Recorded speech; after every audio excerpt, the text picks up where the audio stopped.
This is the X-Zone Broadcast Network, broadcasting worldwide on broadcast affiliates and satellite program providers, including CNN Broadcast Network, Sirius Satellite Network, Star Media, Good News Radio Network, Angel Broadcast Network, Wiki Broadcast Network, and WPBN TV. For more information on the X-Zone Broadcast Network, visit us at www.xzbn.net.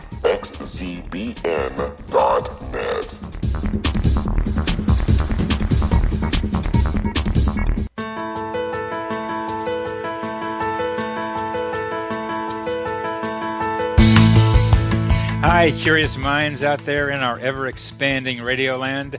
Welcome to CC with BB, Connecting with Coincidence with Dr. Bernie Beitman, MD. That's me. The only radio show in the world dedicated to the study of coincidences, synchronicity, and serendipity. We are coming to you through the X-Zone Broadcast Network located in Hamilton, Ontario, Canada, and broadcasting all over the world. Synchronicity spoken here. What is the relationship between mind and brain? Does brain produce consciousness, or does the greater consciousness produce the brain? How do mind and brain interact with each other? I'm a psychiatrist. I study this question in my office. I help people with medications and psychotherapy. I work in both the brain and in the mind. You need your mind to recognize a coincidence and your brain to talk about it. Coincidences alert us to the mysterious hiding in plain sight. In other words, coincidence alert us to possible causal connections not recognized by modern science. The phrase connecting with coincidence is my coincidence brand. It is the name of my book, my Psychology Today blog, my website, and my social media sites. To find any and all of them, please put Connecting with Coincidence in your search engine.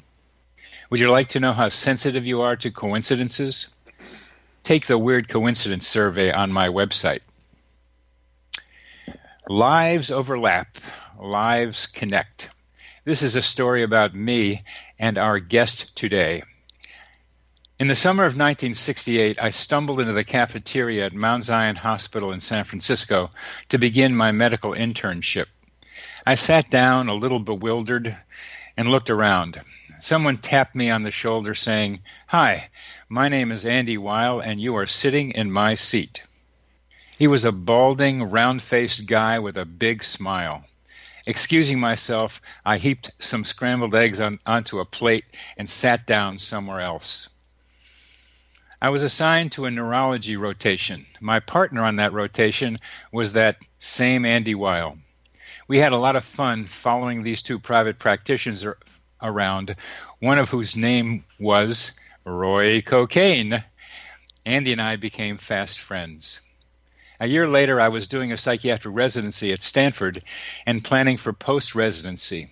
I interviewed at the National Institute of Mental Health in Washington for a 2-year stint that would be in place of military service. The night before, I stayed with Andy, who was working at the Institutes of Health at that time. He was writing his first book, The Natural Mind, and was tuning in to the local bees and having some communication with them. In various ways, that night altered my consciousness so that when I went for the interview the next day, I performed badly. As a result, I was thankfully denied a position in Washington, D.C. Instead, I found a position at the Public Health Service Hospital in San Francisco for 2 years there rather than 2 years in Washington, D.C. That was a life-altering experience and liberating experience, greatly influenced by my evening with Dr. Weil. Andy and I saw each other over the years in various places and times. He went to South America searching for alternative approaches to healing. He ended up in Tucson, living in a geodesic dome, and seeing some patients and completing his first blockbuster book, Spontaneous Healing. The advance allowed him to buy a ranch in the desert. The book came out 6 months before another one, just like his. Timing is everything. He also discovered that the chairman of internal medicine was a colleague of his from Harvard Medical School, which gave him quick entrance into academia. The ground had been laid by at least two coincidences, the timing of the book coming out and the colleague at the university, for an outstanding career in integrative medicine and in medicine in general. I'm delighted to have Andy Weil here as my guest. Welcome to the program, Andy. Thank you, Dr. Bernie. You're welcome, Dr. Weil. I'm going to do a little more blurb about you, and then we'll get to yapping.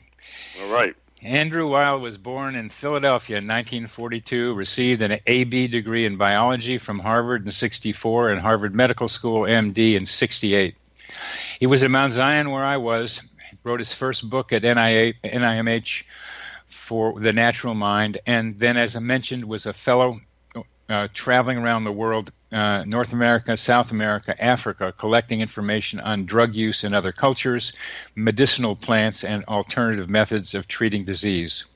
He's the founder of the University of Arizona Center for Integrative Medicine, where he also holds the Lovell-Jones Endowed Chair. He is the editorial director of the popular website drweil.com and appears in video programs on PBS and other very popular interview programs. He's the co-owner and founder of a growing group of restaurants called True Food Kitchen, a great place to eat if he comes to your town. He's the author of many books, including Spontaneous and The Natural Mind and Spontaneous Healing. And more recently, very importantly, we need to know when alternatives are better and when to let your body heal on its own. It's a great pleasure to have Andy on this program, and in the next segment, we're going to get into some very interesting stuff. Stay with us.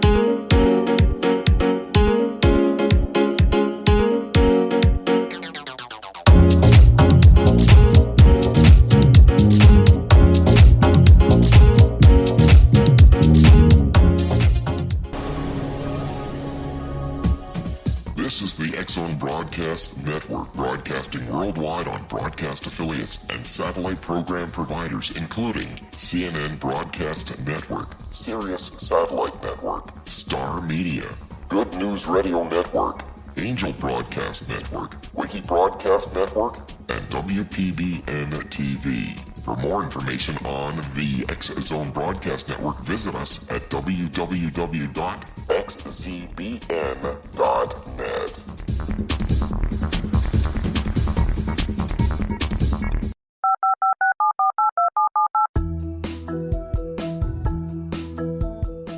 Did you know that when you're on the road with limited data or Wi-Fi, you can still listen to the X-Zone Radio Show with Rob McConnell, The Science of Magic with Gwilda Wiyaka, X-1, Dimension X, Space Patrol, and every minute of the X-Zone Broadcast Network by calling 213-401-0080, courtesy of Audio Now. No smartphone, app, or internet needed. It saves your data plan, and it's free if you have unlimited minutes. Call 213-401-0080 to listen on any phone, anytime, anywhere. Remember, 213-401-0080 for the best of the paranormal, parapsychology, and sci-fi radio programming anywhere, 24/7, 365.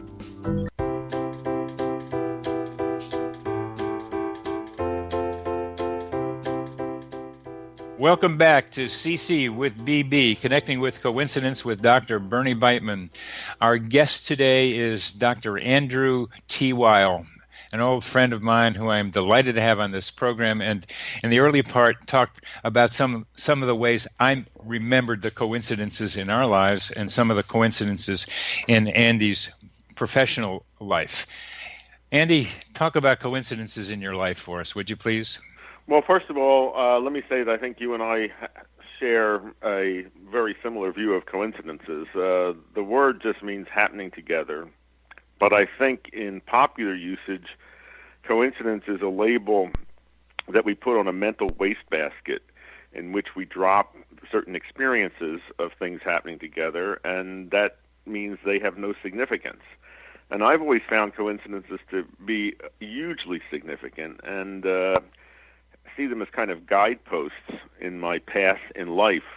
I've been fascinated by them. And, one experience I think I told you about when you were writing your book that I used to have frequently when I was younger, especially in my teenage years, 20s, and began to fade out in my 30s, and now, rarely if ever, was having a word pop into my head, often in the morning, and often a word I didn't know the meaning of. And then within hours, encountering that word in something that I read or overheard. One example I can give you, I remember waking up in Tucson one morning, I was in my 30s, and the name Sinn Féin came into my mind, which is the name of the Irish political party. And I had no idea what Sinn Féin was. And a few hours later, I was driving in Tucson, and on a wall was spray painted in black paint Sinn Féin. So, what do you do with that? To me, it suggests that there's an interesting relationship between things in our head and things outside our head. Yes. And to me, when I get little experiences like that, it's a kind of a big okay from the universe telling me that I'm on the right path. This is where you're supposed to be. There's some congruence between what's in my head and what's outside. Yeah.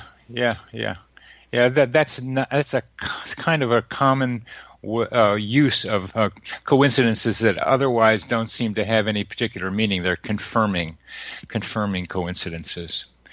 Now, what about more substantial ones in the sense of how affecting your life somehow? I mean, I like the one about your book coming out 6 months earlier, before another one came out, and the internal medicine chair being a colleague from you of yours at Harvard.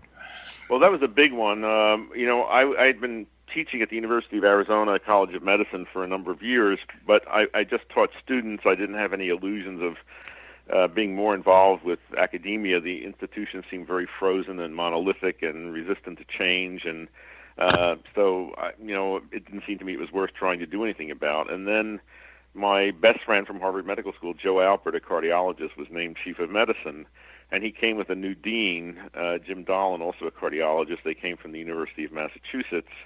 And I had dinner with Joe when he got there, and he said, well, now that you have friends in high places, what do you want to do? And I said, well, I'd like to change all of medicine. And, that led to the creation of what became the Center for Integrative Medicine, which is now a big center of excellence. And that would never have happened without that, without that coincidence. So that's one that had great practical meaning. And that's taking the word coincidence experiences you have to another level, where it's not just confirming in your own mind that you're doing the right thing. It's actually opening up a path for you. Exactly. And sometimes coincidences that I've experienced have looped back into the past and made sense of things. And there's the grand one that I told you that you used to. Yeah, you love that one because that cheesecake is so still in your mind. I can almost taste you tasting that cheesecake. So can I tell that story? You can tell that story. So years ago, this was in the early 1970s, I was living in South America, and I was doing research on medicinal plants and altered states of consciousness. And I went there under the direction of Dick Schultes, who was the head of the Harvard Botanical Museum and my mentor. And he had urged me to go to southwestern Colombia to an area that, was the beginning of the Amazon forest called the Sibundoy. And to get there, I went through a provincial capital called Pasto, near the border of Ecuador. This is a very beautiful area of Colombia. It's volcanic and all green, and the inhabitants of that city, called Pastusos, are the hillbillies of Colombia. There are lots of jokes about them. And I went down there first with Schultes, who said there's only one hotel to stay at in this place. He said, all the rest are dumps. It was a hotel called the Hotel Pacifico. It was run by two elderly German ladies who looked to me like they were in their 70s and talked to each other in German. And they were trying to run the place like a European hotel in this incredible, provincial outpost in Colombia, which is a heavily Indian population. And they had on the second floor, there was a tea room. I used to go use that as a base, and I'd go off in the jungle and come back looking really disheveled in a poncho and tangled, my beard tangled, and they would look at me askance, but I'd clean up and come Yes. down to the tea room and have Yes. tea, herb tea. And they made an incredibly delicious cheesecake, which resembled a cheesecake that my grandmother made, my father's mother, who was of German Jewish descent. And these ladies reminded me of that part of my family. Was it made out of cream? Was it made out of cream cheese? Partly? No, it wasn't made. It wasn't a cream. It was a drier cake made out of a fresh cheese. Actually, they made it themselves. It's something like there's a European cheese called Quark in Germany. It's like that. It's kind of like a farmer's cheese. So it's drier, crumblier. Anyway, to me, sitting in that room was so comforting because I was in this far-off place. This was very difficult to make telephone calls. Letters took weeks to get there in the 1970s. I felt really far from home and sometimes very homesick. And I got this great sense of comfort being in that room with those ladies and that cheesecake. And I would wonder, what their story could be. How did they end up here? I had the thought that maybe they were Jewish refugees from Germany, but how they ended up in Pasto, I had no idea. And they were... one time there was a student revolution that broke out, and students were marching and screaming in the streets, and they would sort of look down and go, tisk, tisk, that's not how people should do things. And they were trying to maintain this little enclave of European order, in this very weird place. So I was there many times, and it made a very strong impression on me. Eating the cheesecake, drinking herb tea, being there, very powerful. Years later, it must have been, let me see, that was in the 1970s, so this would now be like at least 30 years later, maybe more, 35. The Center for Integrative Medicine was up and running. We were having regular classes of physician fellows coming in for 2-year fellowships, and there was an incoming class of about 60 physicians, and there was a welcome dinner for a group of them. And I was told that there was a woman in the class from Colombia. So I sought her out and sat with her. She was a psychiatric resident from Philadelphia, from Bogota. So I started talking to her in Spanish. And I told her I'd spent a lot of time in Colombia. She asked where, and I said, well, all over. I was, all over the country. And I named some areas that I'd been in, and I mentioned the city of Pasto. And she suddenly looked up and she said, Hotel Pacifico? And I said, yes. Well, it turned out one of the old ladies was her great-grandmother, and the other was her great-aunt. And they were indeed refugees from Nazi Germany who had gotten to South America. They couldn't get into North America. There's a long story about how they ended up in Pasto. They ran the hotel. She had been there as a very little girl and met them. She immediately called her family in Bogota, who were just totally excited about this, and they had the recipe for the cheesecake in their family. And they talked about trying to FedEx one up to me in Tucson, which they couldn't figure out how to do. But about a year later, I was invited to give a plenary talk to the American Academy of Family Physicians. It was a huge meeting in Philadelphia of, I think, 6,000 physicians.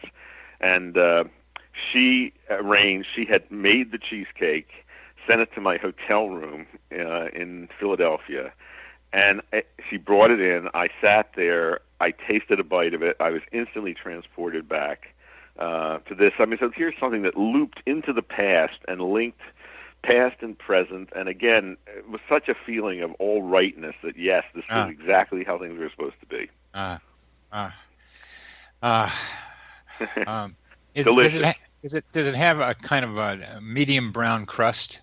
Yes. Yeah, my mother made something like that too. My mother made something like that too. That was her regular cheesecake, the sour cream cream cheese. Yeah, that's the one. New York cheesecake. That's sort of really, really rich one. Really rich one. She made that sometimes, but that was the standard one for her. Good. What? Yes, good. What? When that woman showed up for one of your classes in Tucson, what made you go over to her? What you heard she was from Colombia? Well, was that I lived in Colombia for almost 3 years and had a very strong connection with that country. So, whenever I had a chance to meet someone from Colombia, I would like to talk to them about it. Okay. So it's a pretty standard thing for you. Yeah. Okay. I love the story of your communicating with the bees back when I visited you in D.C. How has that influenced you since then? Well, actually, I've had a lot of experiences with insects, in the course of my life. I think this started with, I grew up in a city in Philadelphia, and I did not get to spend much time in nature, and I was very much afraid of bees and wasps. And when my life began to change around the time you met me in the Washington area, I was taking a lot of psychedelics, having interesting experiences, and in the course of that, I really was able to relax and drop my fear of bees and wasps, let them land on me, observe them, find beauty in them. And what I found was, as I did that their behavior changed toward me, and that they were never aggressive. And I would often be in groups with people where a wasp would come by and people sort of cringe and duck or try to swat it, and the wasp would continually come back and trying to annoy them, whereas they would leave me alone, and I just there was some connection there between what was inside me and what was outside me.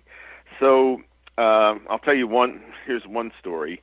I had overheard someone once, I think I was working in a food co-op somewhere in Tucson, and I heard some guy talk about petting bumblebees, and that sounded great to me.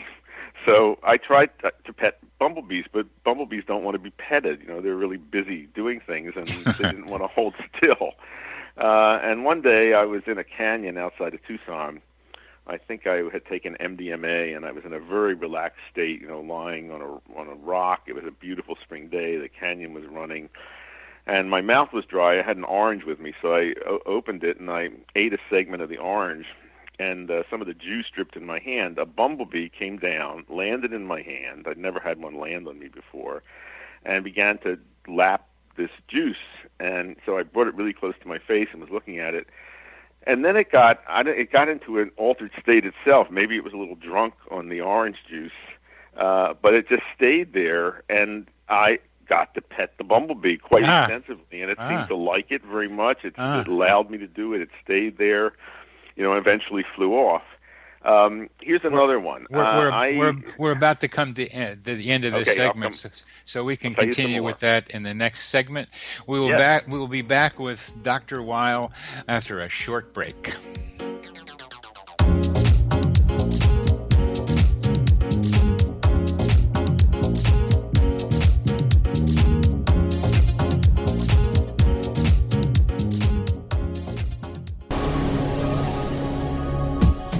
This is the X-Zone Broadcast Network, broadcasting worldwide on broadcast affiliates and satellite program providers, including CNN Broadcast Network, Sirius Satellite Network, Star Media, Good News Radio Network, Angel Broadcast Network, Wiki Broadcast Network, and WPBN TV. For more information on the X-Zone Broadcast Network, visit us at www.xzbn.net.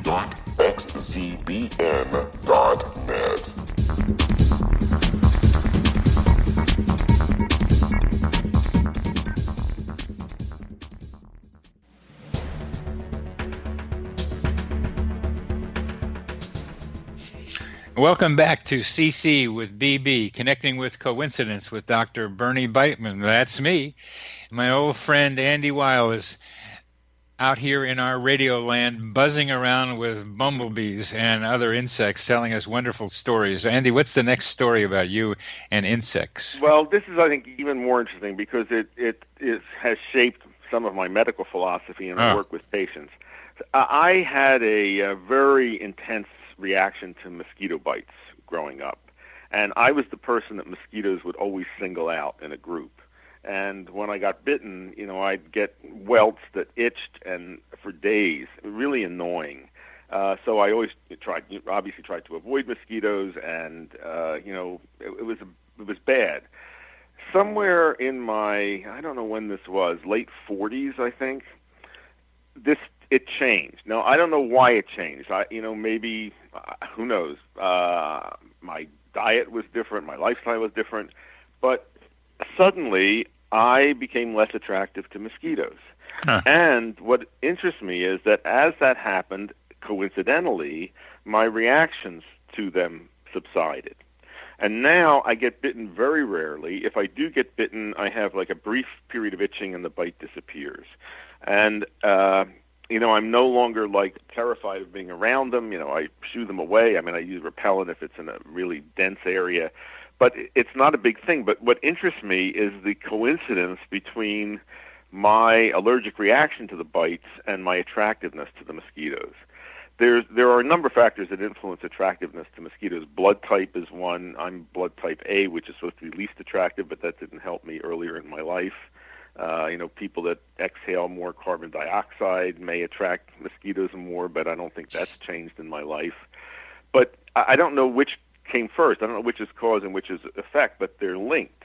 And this makes me think that allergies, autoimmunity, other conditions like that, there is a linkage between something in our consciousness and something externally. And that offers the possibility of changing things. So, this is one reason why I send many patients with conditions like that and other conditions to mind-body therapists, to hypnotherapists, to visualization therapists, guided imagery practitioners. And I often see very good results with that. I think, we can change things externally or things, by changing things internally. Yeah. The nature idea. I have gotten more into communicating with trees. I love walking in the woods near here, and there's a pair of trees in my usual walking place in a place called Mint Springs that I call the King and the Queen. Mm-hmm. And I stand in front of them each time I go up there, and I talk to each one of them. Sometimes bow down to them. Sometimes they don't. I do, and then sometimes bowing down is kind of automatic. I just don't think about it. And they tell me things, much of which I don't remember, but seems to influence me. My favorite one recently was the King talking to me, saying and laughing, "So you want to be a rock and roll star?" He said. That's great. I live on I'm talking to you from an island in British Columbia where I spend the summers, and I'm in a forest. It's a mature second growth forest. Most of the trees are about 100 years old, but there are a few of the old growth trees that were not logged back in the 1920s, and one of them is an enormous old growth western cedar. A real giant. And when I walk past that, I feel its energy field. Yeah. And often I sort of put my palms on it. Yeah. And I can really feel that energy. I mean, this is a powerful being that's rooted in the earth. It's seen a lot of stuff. It knows how to survive. I try to draw on its strength. Yes. Yes. I think I am finding that hugging certain trees, that old people make fun of tree huggers. You're a tree hugger. I'm a tree hugger. So I have this one tree. A friend of mine came up there with me once and said, "Try this tree." It was a skinny little thing with it branched, had two trunks on it. And she said, "Try this one." And each time I go there, I try this one. And the last time I was there, I have had some PVCs for various reasons, and they're irritating, they're annoying, but I don't like it. So I put my heart against the tree, and my body relaxed and my heart felt better. And I said, "How come you're doing this? You're taking my negative energy and transforming it." And the tree says, "We take your carbon dioxide and make food out of it." That's You great. idiot! You idiot! Sometimes just yes. I want to get maybe a little more. Well, you did a book a long time ago, edited one on consciousness studies. I'm now involved with the Division of Perceptual Studies, where we're thinking more about how consciousness supersedes physical reality. It's a huge Copernican shift where I think we're facing in modern science, which of course modern science is resisting a great deal. And you're on a kind of an edge of this. I don't hear you talk much about consciousness or read much of yours about consciousness anymore, but I know you're thinking about it. Actually, I do, Bernie. One of my strongest beliefs in my book, Healthy Aging, at the end, I I wrote out my ethical will, which is, the sort of things that I'd like to share with people of a non-material sort. And one of the strong statements in there is that I believe that consciousness is primary, and that it has influences the evolution of matter. And this is totally at odds with the materialistic view that consciousness is an epiphenomenon, something that arises out of the biochemistry and electrical activity of the brain, that the brain is primary, consciousness is secondary. That has been the strongly dominant view in Western science and medicine. Yes. But as you say, there is another, we're seeing the beginnings of a paradigm shift there. But I got into a terrific argument with a friend of mine, former neighbor. He's a very senior, now 92. He was an academic dean, endocrinologist, who's now writing a book about mystical experience, having never had a mystical experience, and Wonderful. Arguing that this is entirely something that comes from certain regions of the brain. And he looks at me as if I'm someone from another planet, that he you can't may imagine be. how You anybody... may be, Well, you may be. I may be. But he can't imagine how anyone could believe that consciousness existed before matter. But to me, it is consciousness that has directed the evolution of matter into more and more elaborate forms that are becoming more and more self-aware. A teleological, purposeful consciousness is what you're describing. Mm-hmm. And one of the repeated ideas of consciousness is that our awareness, our consciousness is being created so that the bigger consciousness can see itself. Exactly. And maybe the circularity of all this is that eventually we will evolve to the point that we see that we have created ourselves. Yeah. Well, it's getting towards the end of childhood's end, where the kids just danced around and spun off into the cosmos, and that image stays with me, and that's what you're beginning to describe. I am of the opinion that the study of coincidences, the careful study of coincidences, can poke holes in the veils of Maya that surround us and let us peer into a reality beyond this 3D reality. What do you think of that idea? I couldn't agree with you more. I think that this is why I say that the conventional view of coincidences as having no meaning is so unhelpful, because I think if you see them for what they are, they're great clues to the interconnectedness of everything. Yes.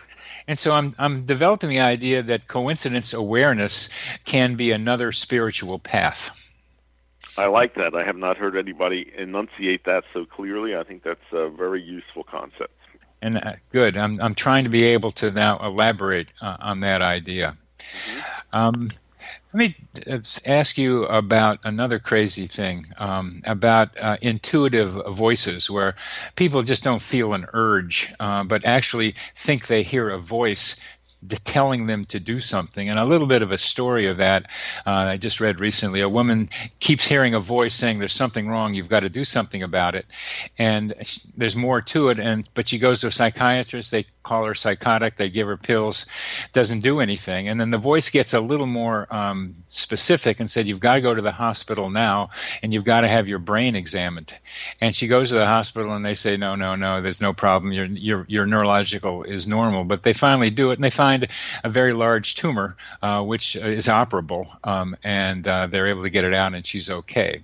I'm sure you hear many stories like that. Is that right? I do. And, I don't know whether this comes in on the auditory channel or some other channel. Yeah. Intuition has been called the still small voice. Yes. But some people may get this as a feeling. Yes. I think everybody is intuitive. Everyone has that potential, but I think not many people cultivate it, and I think our educational system actually discourages us from paying attention to that and instead relying on objective external data. I'm seeing several young women in therapy now, and I'm amazed at how rational they are. That being in touch with their own feelings is quite distant from them. And that's what I'm having to try to do. But it's been a consistent pattern so that young women who I like to think were in touch with their emotions are getting squeezed away from them by the pressure of this thinking. In medicine also, over my career, I've met some doctors who were really brilliant diagnosticians, and I think they were all, whether they would admit it or not, highly intuitive, and they would sense things about patients and put that together with objective data. And I think that's a really important thing to cultivate. But as I said, the whole trend is, you look at objective data, readings, test results, and you don't pay attention to those intuitive feelings. Do you have a formal way of helping your students get in touch with their intuitive potentials? I think there's lots of ways to do that. One is to anything that opens up channels to the unconscious, whether it's meditation. Obviously, in my path, use of psychedelic drugs has been important. Cultivating imagination, talking about it, expressing the feelings that you have, and then testing. I think what you have to do is test your intuitive awareness so you get a sense of whether it's accurate or not. On that one, someone told me this, and I kind of knew it, but it's clearer now, that sometimes we create an intuitive voice to confirm a decision we'd like to make, but like to say the intuition is doing it, but it's really us making it happen so that we can think our intuition is guiding us. Interesting. One area where, I think we all experience this is when we say we feel attracted to a person or we feel chemistry with a person. And what do you do with that? I mean, do you pursue that? Do you see if there's anything there or not? In other cases, you don't want to be around someone or you don't want to be in a particular place, and you can't articulate exactly why. It's just a feeling that you get. Well, in our next segment, I want to talk with you about interpersonal energy, and how that waxes and wanes, and how what you're talking about, feeling something positive with someone, can happen, I think, as a product of the energy that person is putting out in your direction. One of my patients just put out lots of energy and attracted real good athletes at the University of Virginia. It was amazing. Not that attractive, but a very powerful energy source. And I was able to point it out to her, and she could use it better. But we will end that now, and then the segment now, and we'll be back with Dr. Weil in just a little while.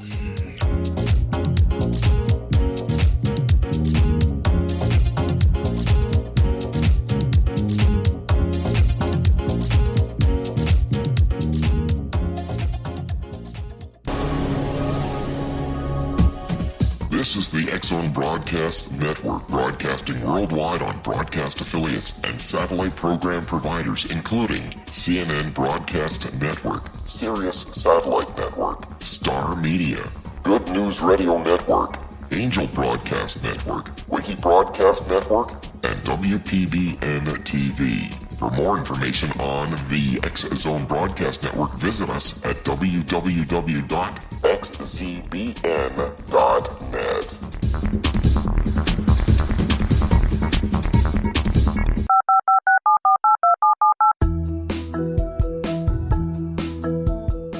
Did you know that when you're on the road with limited data or Wi-Fi, you can still listen to the X-Zone Radio Show with Rob McConnell, The Science of Magic with Gwilda Wiyaka, X-1, Dimension X, Space Patrol, and every minute of the X-Zone Broadcast Network by calling 213-401-0080, courtesy of Audio Now. No smartphone, app, or internet needed. It saves your data plan, and it's free if you have unlimited minutes. Call 213-401-0080 to listen on any phone, anytime, anywhere. Remember, 213-401-0080 for the best of the paranormal, parapsychology, and sci-fi radio programming anywhere, 24/7, 365.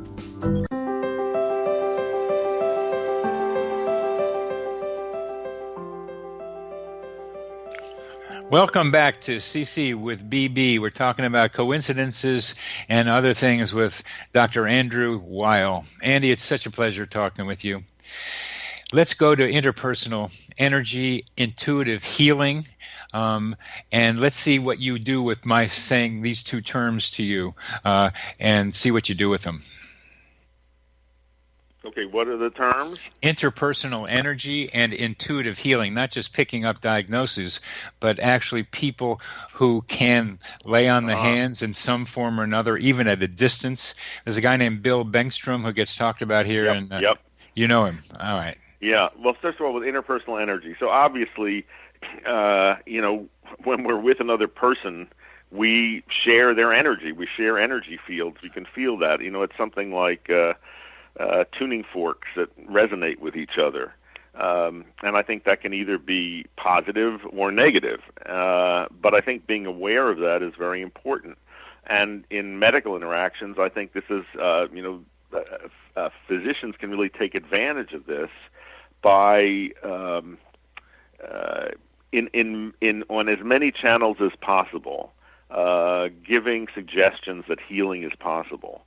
I have had so many patients tell me that the most important thing that I did for them was to tell them that they could get better, that I was the only doctor they had been with who told them that they could better. And it wasn't just my words, it was on an energetic level as well. So important. I love that story about the hexing of the person with multiple sclerosis. Yep. That stuck in my head. Why don't you tell that one as the opposite version? That's an extreme example of the opposite thing. I had a middle-aged woman come to me from Finland who had early MS, and she'd come to Tucson for the winter. First of all, just imagine the benefits of coming to Tucson for the winter from Finland.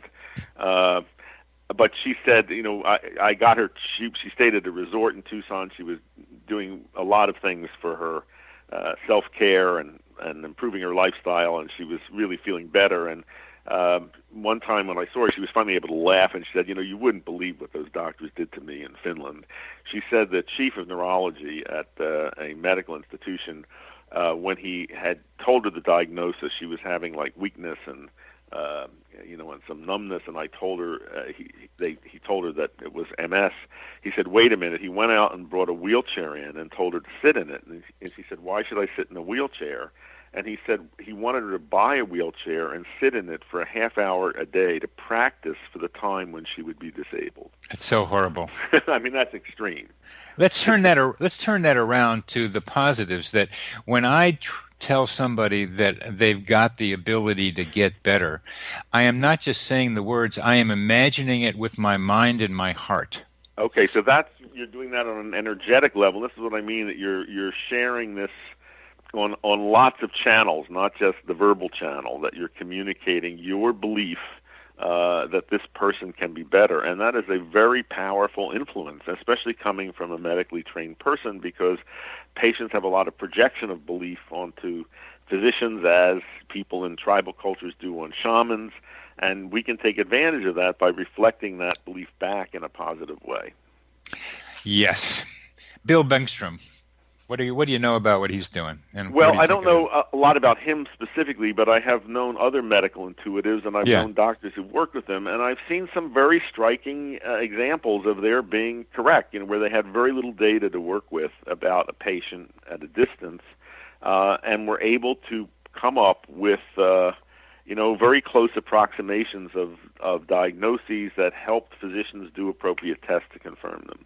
And what Bill is about is being able to cure cancer in mice, and also in some. I don't know about that.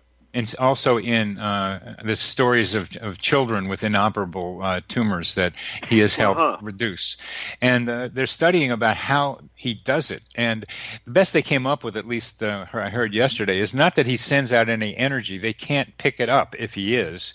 But somehow he sends out information, which I'd like to know what they mean, energy without information, information without energy.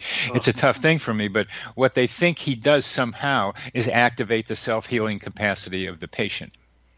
Interesting. I can say. Go ahead. I'm a great believer in self-healing and the incredible potential of the body to regulate itself. Yes. Also, another area where I observe this is with plants. I have a very strong connection with plants, as you do with trees. I have a lot of house plants. I plants do well around me, and people always marvel at my ability to, some of this is paying attention to the needs of plants. I often go into people's houses, and plants call me. They draw my attention, and I'll see a cactus that coming from the desert where I'm very familiar with cactus, and they have a cactus that looks just so, it is just so unhappy. And I say, when did you last water it? And they said, the cactus don't need much water. I watered it like 2 months ago.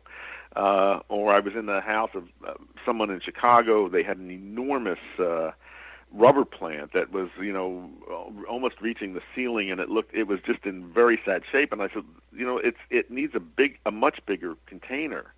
And it was a big job to do that, but they put it in another container, and they couldn't believe how that plant grew and thrived, and they thanked me so much. But, it was just they weren't listening to it.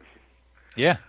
I've had an avocado plant in my. I remember your avocado. Good. Well, now I've got 10 of them growing in the sunroom of my house. Oh.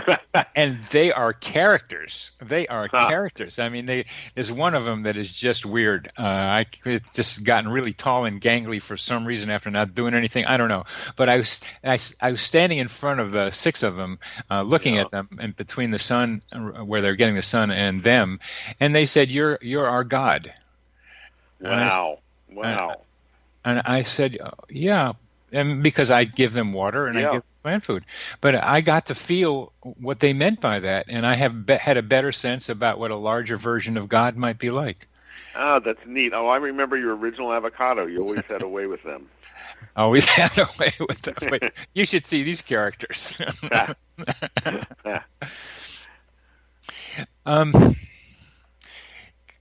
I've run out of questions for now, Andy, and I just want to hear you talk about plants and coincidences and whatever else what comes to your mind. Well, to me, the most important thing is the most important ideas we've talked about are the primary nature of consciousness, how the state of your individual consciousness influences the external world around you, not only in determining what you perceive, but how things behave toward you, and that if there's something out there that you don't like, you can change it by changing things in your head. I just have been writing some of these things down, and an obvious example. I'm a dog person. I've had dogs all my life, and I think anyone who is around dogs knows that they're very sensitive to people's energy, emotional states, and so forth. Oh yeah. Just one example. I have always had Rhodesian Ridgebacks. I had a big male named Jumbo, must have been 120 pounds, and a very lovable dog. I mean, he would still at 120 pounds try to climb in my lap and cuddle. And one day I came home. I was living in a ranch outside of Tucson. I came home, and there was a worker on the property who was cowering. He was brandishing a rake and cowering, and the dog was standing like several feet from him, ears back, hair raised, barking, snarling furiously. I called the dog off. There was no way of convincing this guy that it was his fear that was provoking that response. He thought I had a vicious attack dog. There was no way of convincing him that the dog was not trained to be aggressive and act that way, and could not see the connection between what was in his head and the dog's behavior. So that's an obvious example. We can all see things like that. I've been giving you these stories about insects, but I think it extends way beyond that, that how our experience of the external world is shaped by our expectations of it, our unconscious ideas about it, our energy, all of that, and those are things that we can change. I use the analogy of your dog and the guy with the rake when people are afraid of something in their own head. By being afraid of it, you help energize it and help it stay around and be able to scare you. Exactly. Okay, I'll tell you one other story about an animal. Good. And this is also from that time that I lived on this ranch outside of Tucson. One morning, a friend of mine, Juan, who worked on the property, got me out of my office and said to come look that there was a baby owl on the ground.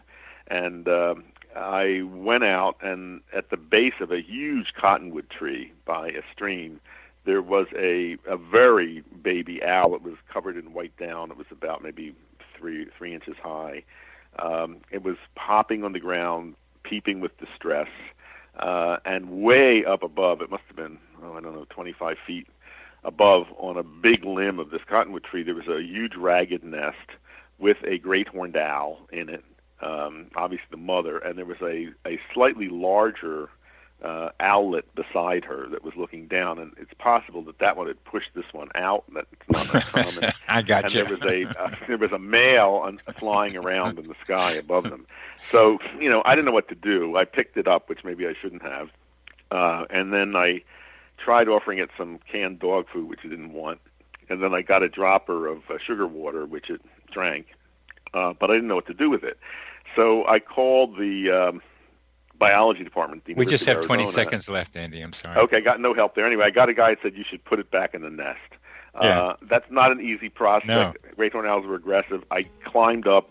The mother owl locked eyes with me. She never made an aggressive move. I got up level with her, put the baby back in the nest. She knew my intention.